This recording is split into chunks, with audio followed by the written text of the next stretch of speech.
अस्सलाम वालेकुम दोस्तों। आज की इस वीडियो में मैं बात करने वाला हूं ऑब्जेक्ट प्रिविलेजेस के बारे में। तो इससे पहले की वीडियो में मैं डिस्कस कर चुका हूं कि प्रिविलेजेस क्या हैं। तो ऑब्जेक्ट प्रिविलेजेस जो हैं ये प्रिविलेज की एक टाइप है। तो बगैर टाइम ज़ाया किए चलिए शुरू करते हैं। ऑब्जेक्ट प्रिविलेज, तो प्रिविलेज क्या है ये बता चुका हूँ, फिर से बताता चलूँ।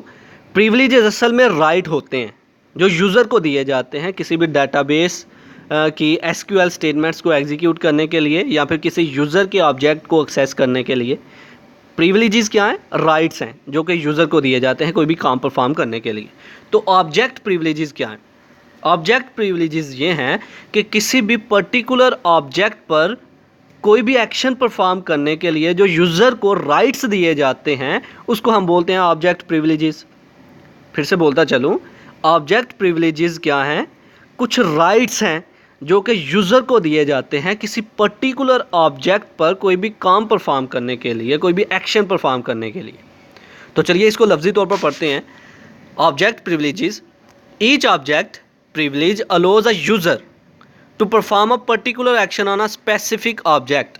हर ऑब्जेक्ट प्रिविलेज यूज़र को ये राइट देती है कि किसी भी स्पेसिफिक ऑब्जेक्ट पर कोई भी एक्शन परफॉर्म कर सकता है, such as a table, view, sequence, procedure, function और package. Table, view, sequence, procedure, function and package, ये सारे क्या हैं? ऑब्जेक्ट हैं।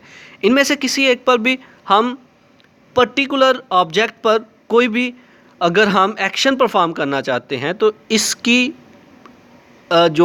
इसका जो राइट हमें मिलेगा इसको हम बोलते हैं ऑब्जेक्ट प्रिविलेजेस। टेबल एक ऑब्जेक्ट है, व्यू एक ऑब्जेक्ट है, सीक्वेंस एक ऑब्जेक्ट है। तो इनमें से अगर हम हर एक के लिए अलग अलग कोई एक्शन इन पर परफॉर्म करना चाहते हैं तो जो हमें राइट्स मिलेंगे वो होंगे ऑब्जेक्ट प्रिविलेजेस। तो ये था आज का हमारा लेक्चर जिसमें हमने बात की ऑब्जेक्ट प्रिविलेजेस के बारे में। आई होप कि आपको मेरी ये वीडियो पसंद आई होगी। Like this video, share this video and comment below this video if you have any question. Thanks for watching. Subscribe focus group. Allah हाफिज़।